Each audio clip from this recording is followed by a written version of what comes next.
الندم تنال أعلى الرتب فعش حياة العلماء. شريك له إلها أحدا فردا صمدا، وأشهد أن سيدنا محمدا عبده ورسوله ما أكرمه وعدلا وسيدا وأعظمه وأصله ومحتدى وأبهره صدرا وموردا، صلى الله عليه وعلى آله وصحبه غيوث الندى وليوث العدا، صلاة وسلاما دائمين من اليوم إلى أن يبعث الناس غدا. أما بعد، السلام عليكم ورحمة الله وبركاته. ومع الدرس الرابع من دروس الرسم الاصطلاحي أو الرسم القرآني، وفي الحقيقة هو الدرس الأول في شرح منظومة تحفة الفتيان في رسم القرآن، يعني هو الدرس الرابع، وإنما في بداية الشرح هو الدرس الأول ليوم السبت 2 صفر 1437 الموافق له 14 نوفمبر في 15.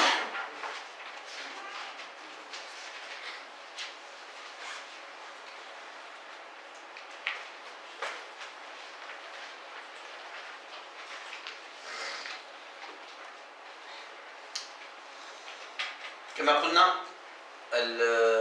شرح المنظومة لأبي محمد المامي اليعقوبي الموريتاني الأصل.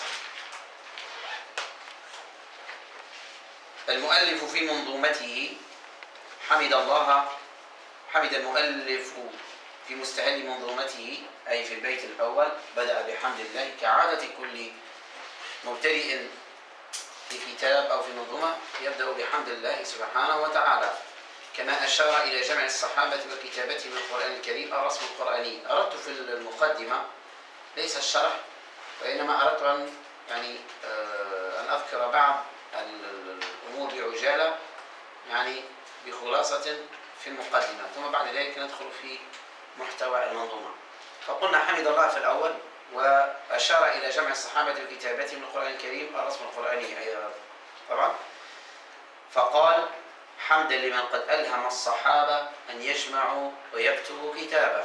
هذا البيت الأول، ونحن قلنا قد ذكرنا ذلك وتكلمنا على الجمع الأول وعلى الجمع الثاني وأسباب الجمع الأول والثاني في عهد أبي بكر الصديق وعمر، وفي عهد أبي بكر الصديق بإشارة من عمر رضي الله عنه وسببه، ثم في عهد عثمان رضي الله عنه. ثم ذكر من لهم الفضل في ضبط وشكل الكلمات القرآنية حتى وصلت إلى ما هي عليه اليوم. بعد ذلك أشار إلى الضبط، أشار إلى علم الضبط، وهذان العلمان هما علم الرسم وعلم الضبط، هما محتوى هذه المنظومة المباركة تحفة الفتيان في رسم القرآن.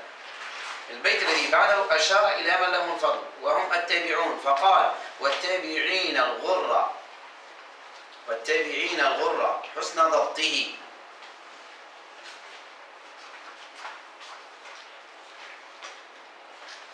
أي وألهم، الحمد لله من ألهم الصحابة أيضا، والتابعين أي وألهم التابعين رضي الله عنهم الغرة، والتابعين الغرة حسن ضبطه والاعتناء بشكله ونقطه. يعني الرسم القرآني أي أصل الكلمة هو من كتابة الصحابة وبموافقة الصحابة، وهو أيضا من عهد النبي صلى الله عليه وسلم عندما كان يكتب له زيد بن ثابت أو غيره من كتابة الوحي.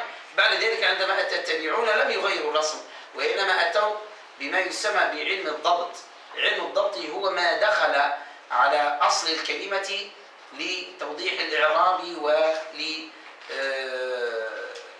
ولتوصيل القراءة الصحيحة للناس، حتى يقرأ الناس بعد أن دخلت، يعني ابتعدوا عن العربية، فجاء التابعون ووضعوا ذلك الشكل.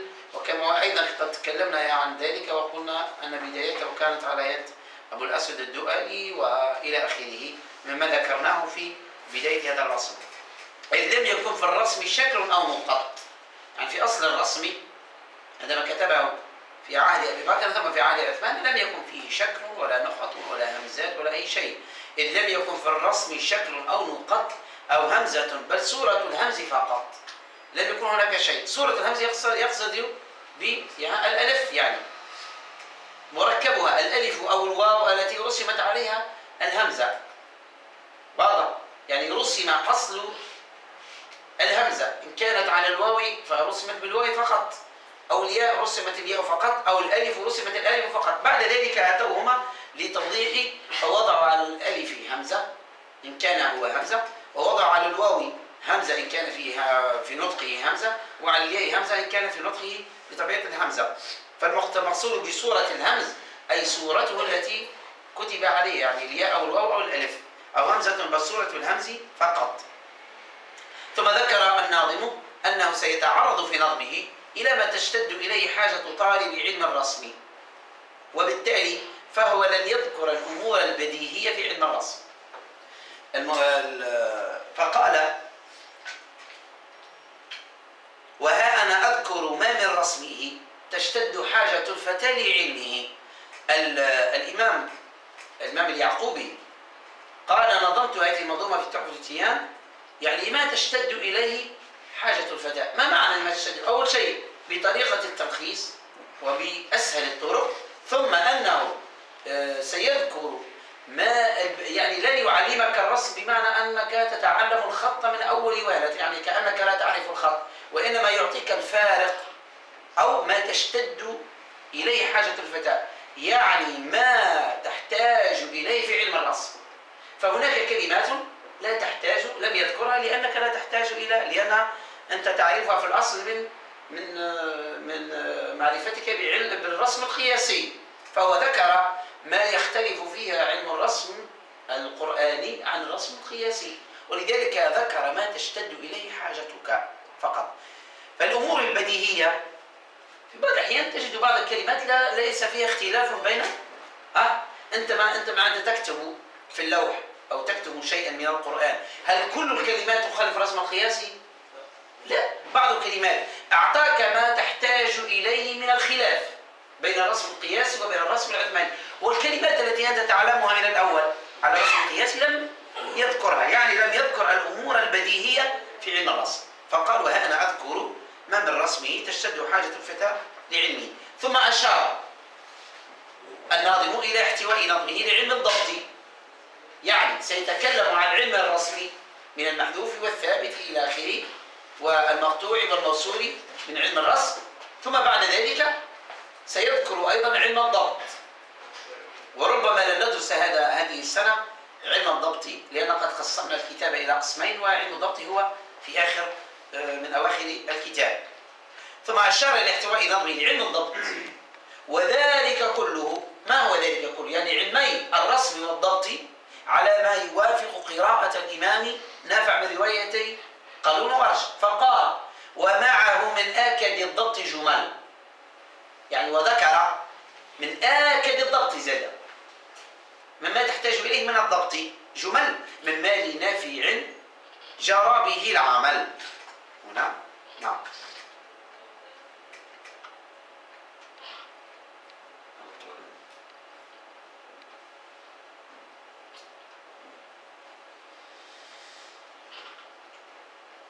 ثم ذكر اسم منظومته فقال: سميته بتحفة الفتيان بنظم المصحف العثماني، رب قيني من الخطا وسلمي وصليا على النبي وسلمي.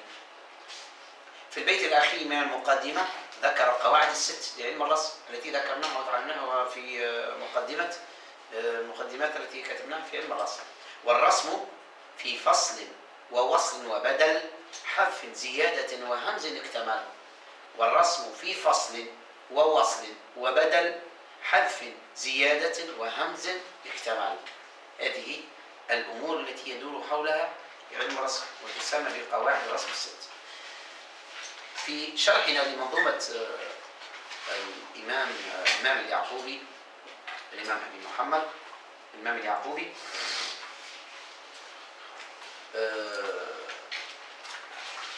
سأذكر يعني ليس من الشرح، وإنما سأذكر باب ذلك الباب، ثم أذكر البيت للاستدلال به، ثم إن شاء الله في آخر الحصة إن كان هناك وقت سيتناول كل مرة واحد منكم بسرد الكتاب، لكي يعني ربما يكون هناك إشكال أو كلمة ليس مفهومة نفهمه في الدرس إن شاء الله.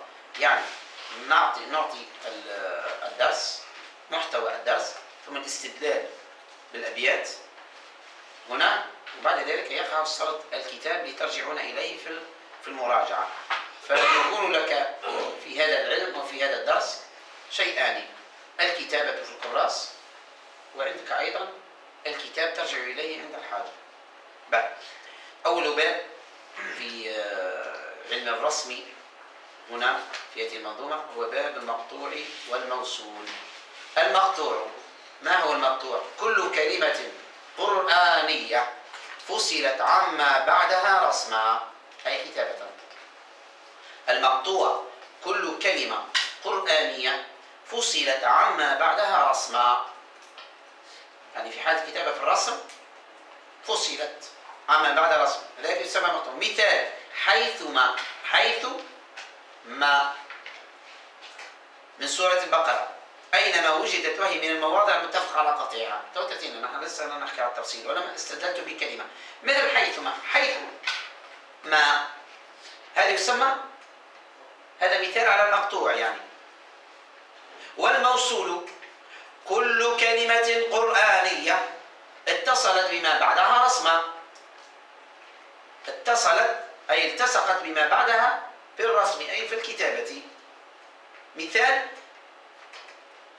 قوله تعالى: أم ماذا كنتم تعملون. شفتوها؟ أم ماذا، كلمة أم ماذا، مش أم ماذا، لا، أم ماذا أو أم ماذا مع بعضها، كلمة مع بعضها مع بعضها بسورة النحل. وهذه الكلمة المواضع متفق على وصلها أيضا.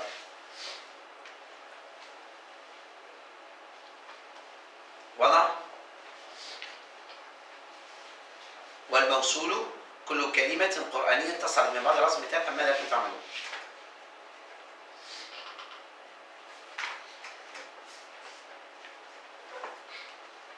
نعم. كتبتم شوية صور الكتاب.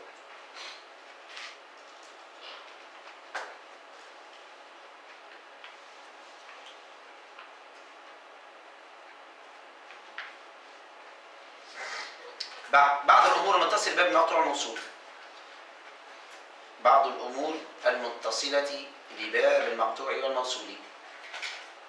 بعض الأمور المتصلة بباب المقطوع والموصول.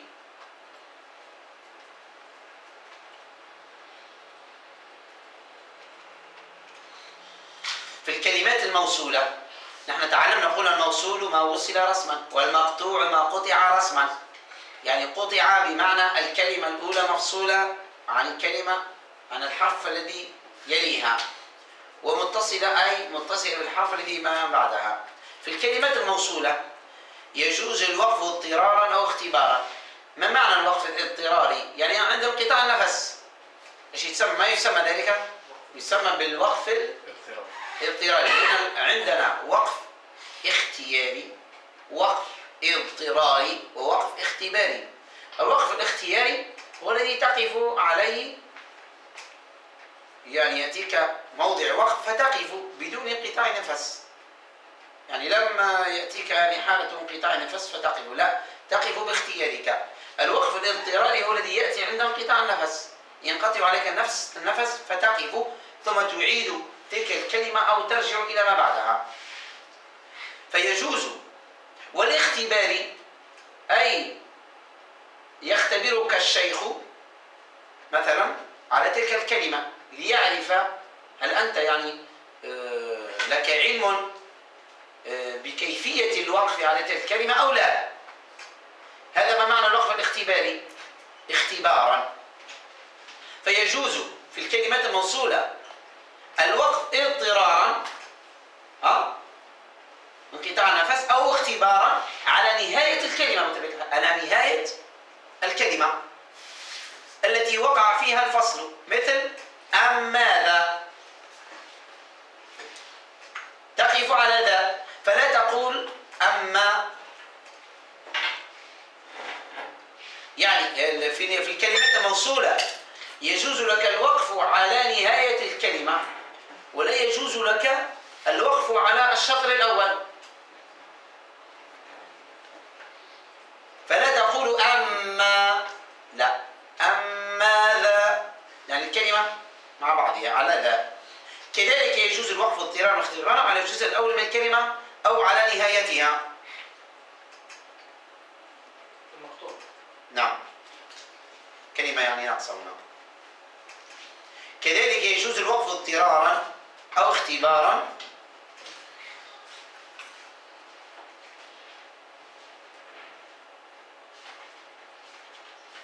على الجزء الأول من الكلمة وعلى نهايتها من المقطوع. زيدوها على الجزء الأول من الكلمة وعلى نهايتها من المقطوع. من المقطوع زيدوها في الآخر.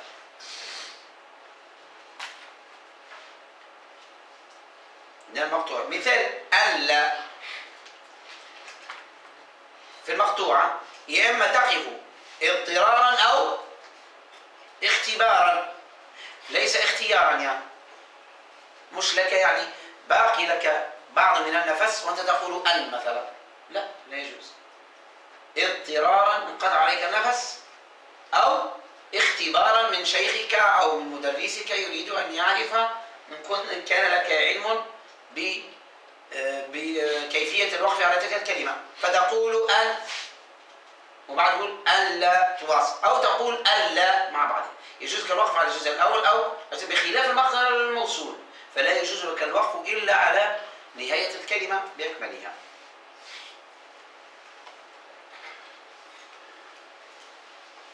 حكم المقطوع والموصول، يعني حكم معرفة المقطوع، حكم الوقف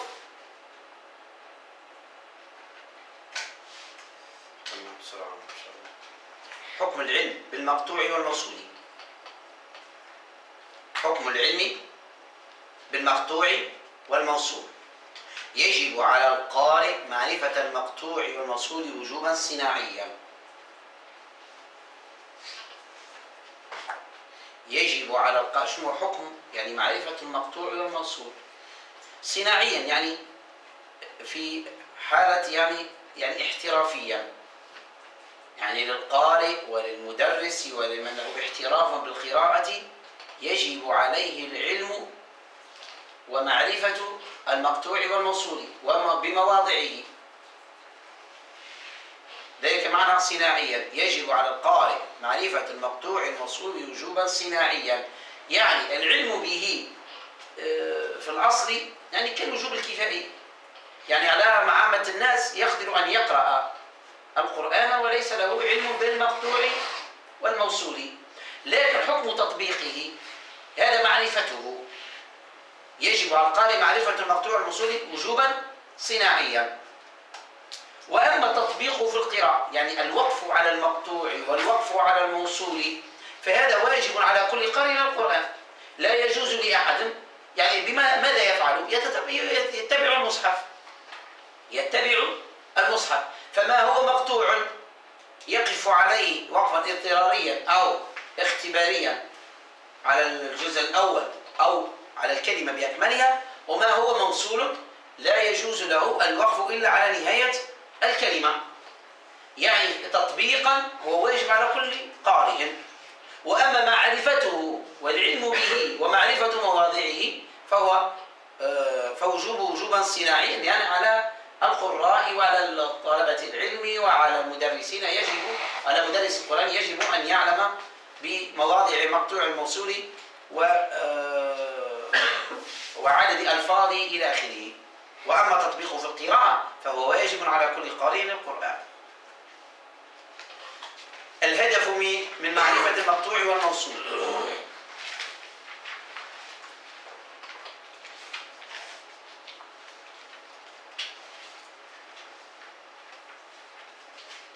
ما الهدف من أن يعرف ذلك الطالب العلمي المقطوع والموصول؟ الهدف منه أن يعرف القارئ كيف يقف على المقطوع في حال الوقف عند انقطاع النفس أو الامتحان، يعني في وقف الاختبار، وعلى الموصول حال انقضائه. أن يعرف القارئ كيف يقف على المقطوع في حال الوقف عند انقطاع النفس أو الامتحان، يعني الاختبار الوقف الاختباري، وعلى الموصول حال انقضائه، يعني حال انقضاء الكلمة.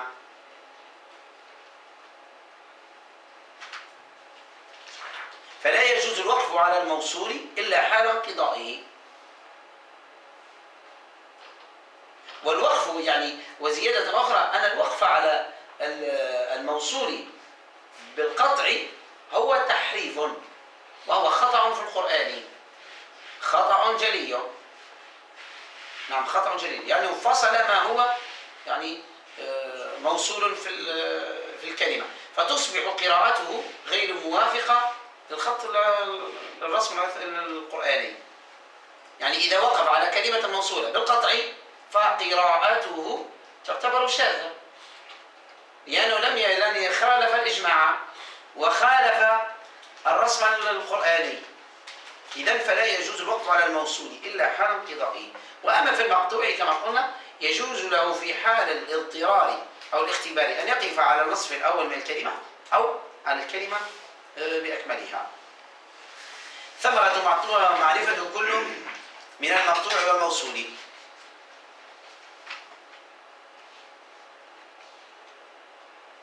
يعني ثمرة، يعني ماذا يتحصل القارئ إذا علم بهذا العلم وعرف المقطوع والموصول. وثمرة معرفة كل من المقطوع والموصول هو أن يعرف القارئ متى يجوز له الوقف ومتى يجب عليه.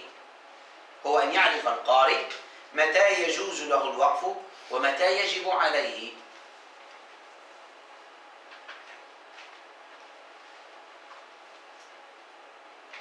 فيعرف جواز الوقف على إحدى الكلمتين المقطوعتين باتفاق،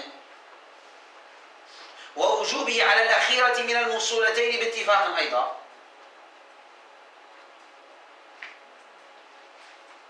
يعني يعرف متى يجوز له أن يقف على المقطوع على الكلمة النصف الأول أو على الكلمة بأكملها، ومتى يجب عليه، وذلك في الموصول يجب عليه الوقوف على آخر الكلمة على نهايتها.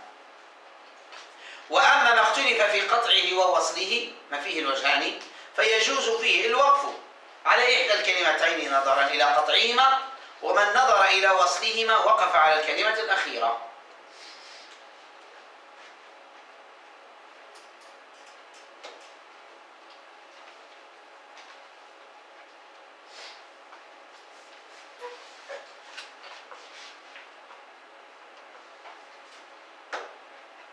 نعم.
نعم. والنظر يصير موقفا على الكلمة الأخيرة. تفضل خطرة الوقت اللي عندي يمشي.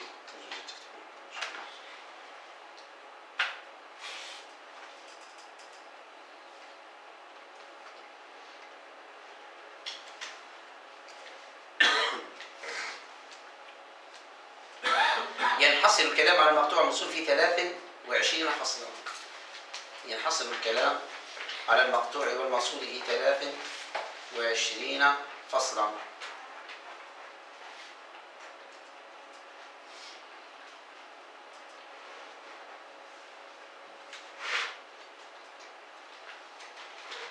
كتبت العنوان: ينحصر الكلام على المقطوع والموصول في 23 فصلا. 1.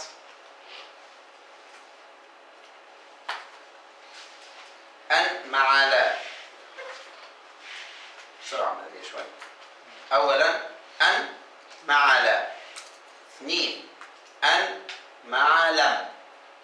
ثالثا أن مع لو. رابعا أن مع لن. خامسا أن بفتح الهمزة وتشديد النون. أن مع ما يعني أنما مع ما. سادسا إن بتشديد النون وكسر الهمزة مع ما يعني إنما، فمعنا أنما وعنا إنما. سابعا إن الشرطية. إن الشرطية يعني المكسورة الهمزة الساكنة النون بكسر الهمزة وسكون النون. إن كما تقول وإما نرينك. إن الشرطية بكسر الهمزة وسكون النون مع ما. ثامنا هي يعني إن الشرطية هذه بدا مع لم. هي أيضا. تاسعا هي أيضا يعني إن الشرطية مع لا. عاشرا من حرف الجر مع ما الموصولة يعني مما.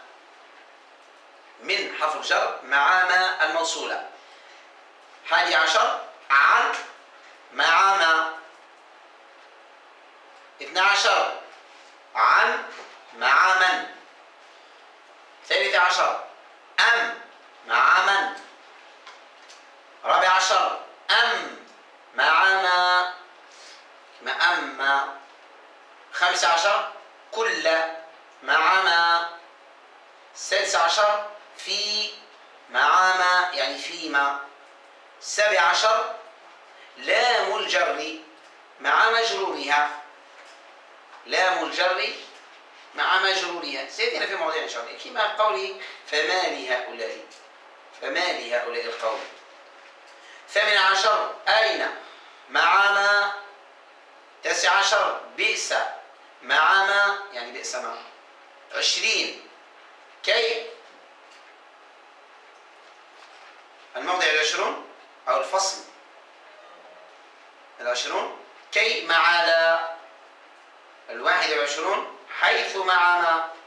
22 يوم مع هم. 23 كلمات متفرقة.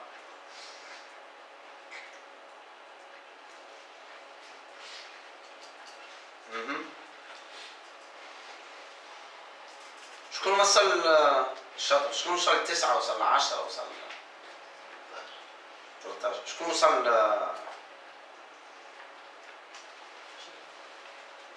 شكون مازال في 4 و5 و6؟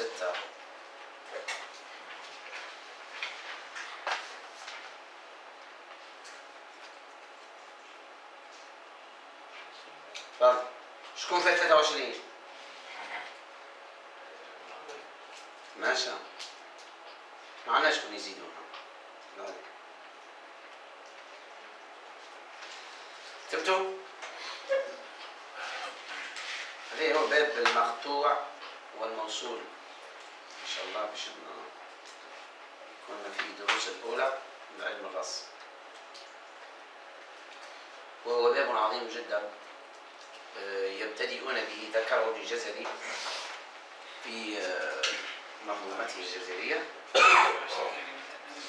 ذكره كلهم يذكرونه يعني لأنه له اتصال يعني بالرسم وبالتجويد. فمعرفة المقطوع والموصول من الأشياء المهمة لطالب القرآن ولمن يريد أن يتعلم التجويد يعني. فهو من الأبواب المتصلة ليس فقط بالرسم وبالكتابة القرآن، بل هو متصل بعلم التجويد، ومعرفته كما قلنا واجبة على طالب العلم وعلى من يبحث عن الإجازة وعلى المدرس وعلى هؤلاء لابد لهم، ولا المتقن وعلى يعني المحترف في قراءة القرآن لابد أن يعرف مواضع المقطوع والموصول.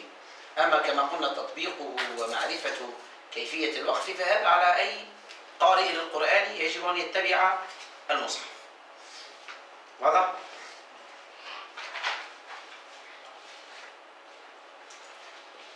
تمام.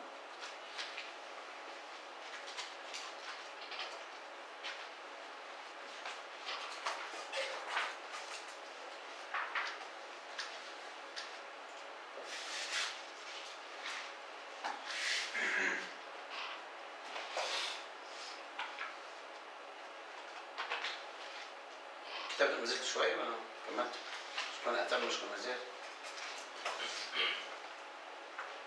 كملت. الفصل الأول أن المفتوحة الهمزة الساكنة النون مع لا يعني ألا. الفصل الأول يعني من هذه الفصول 23 أن المفتوحة الهمزة الساكنة النون أن مع لا. أن لا يعني فكتبت في القرآن أن لا وكتبت ألا، فنأخذ المقطوع وما يتبقى هو من الموصول.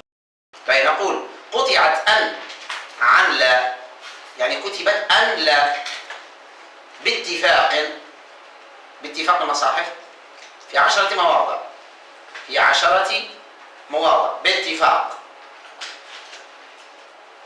قطعت أن عن لا باتفاق في 10 مواضع، وهي قوله تعالى حقيق علي ألا أقول على الله إلا الحق. حقيق علي ألا أقول على الله إلا الحق، وألا يقولوا على الله إلا الحق، كلاهما في الأعراف. هذا موضعان بالأعراف. حقيق علي ألا أقول على الله إلا الحق، وألا يقولوا على الله إلا الحق، ودرسوا ما فيه إلى آخره. كلاهما في الأعراف. ألا ملجأ من الله إلا إليه في التوبة، وأن لا إله إلا هو بهدى.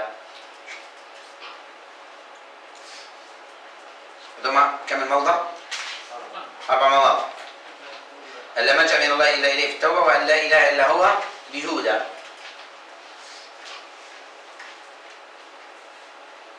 أن لا تعبدوا إلا الله الثاني فيها.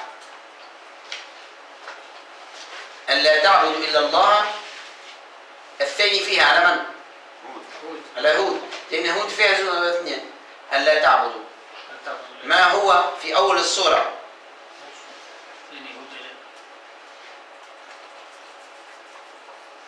بداية السورة، هذا كلام. المقصود به هو الثاني.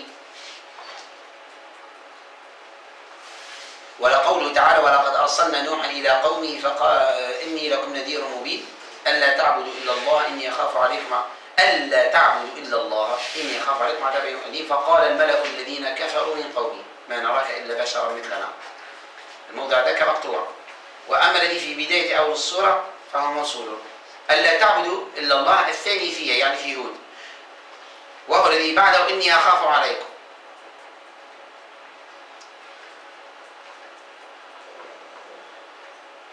خاطر الموضع الأول ألا تعبدوا إلا الله إني لكم منه نذير وبشير، هذا كموصول. ألا تشرك بي شيئا،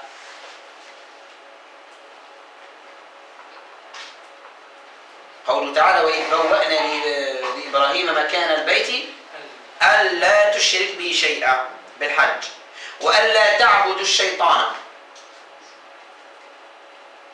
نعم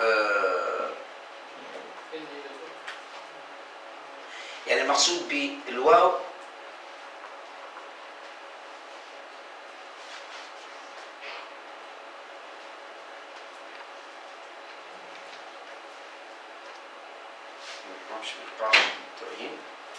هي ألا تعبدوا الشيطان. ألم أعهد إليكم يا بني آدم ألا تعبدوا الشيطان في ياسين. وألا تعلوا على الله إني آتيكم بسلطان مبين في الدخان.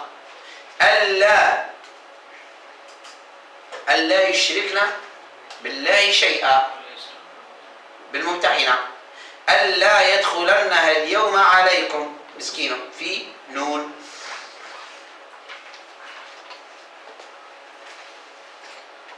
واضح؟ واختلف في موضع الأنبياء، هم رأوا 11 موضعا شكون مازال ما كتبش؟ كتبتوا؟ نحن قلنا هما أرى المواضع ألا هما 11 موضعا، تبقى أنهم 10 مواضع باتفاق. 10 مواضع اتفقت المصاحف على قطعها. جميع المصاحف اتفقت على قطعها.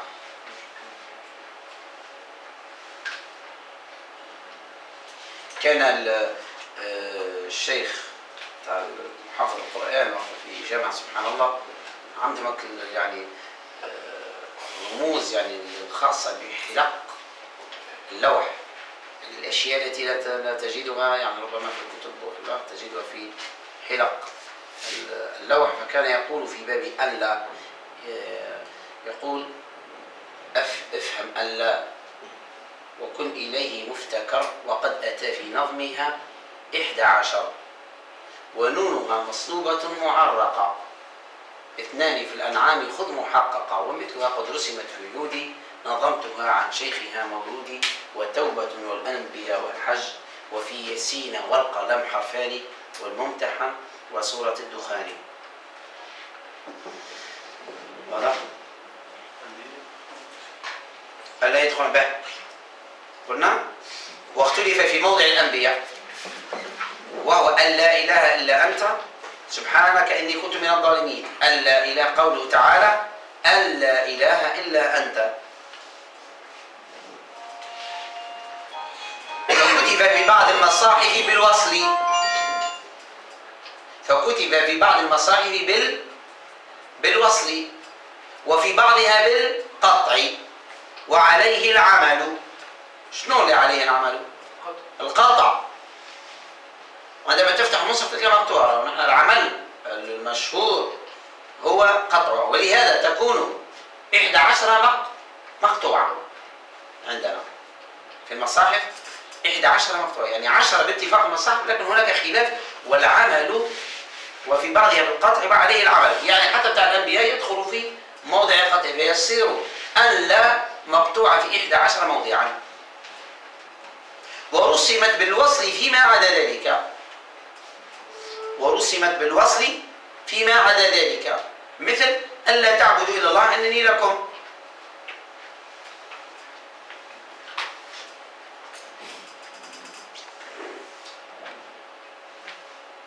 الجمعة دي ربما وقعت بعض الاخطاء في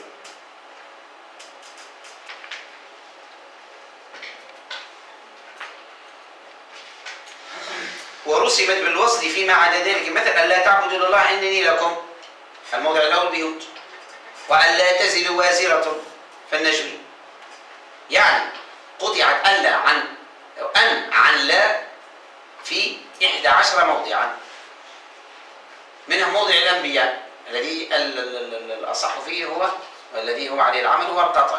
وفيما عدا ذلك أن لا تكونوا مصلين. فيجب على القارئ القرآني والمتعلم ومن يريد يعني التدريس أو الاحتراف والتمرس في قراءة القرآن أن يعرف هذه المواضع، ليعرف متى يقف. في القطع يعني في 11 موضعا يجوز لك الوقف على أن أو على ألا. أما في باقي المواضع أو فيما عدا المواضع 11 لا يجوز لك الوقف إلا على نهاية الكلمة، فلا تقف إلا تقول ألا. مثلا في الموضع الأول في هود لا يجوز لك أن تقول أن، يجب أن تقول ألا. ألا تزر أيضا لا تقول أن، يجب أن تقول ألا.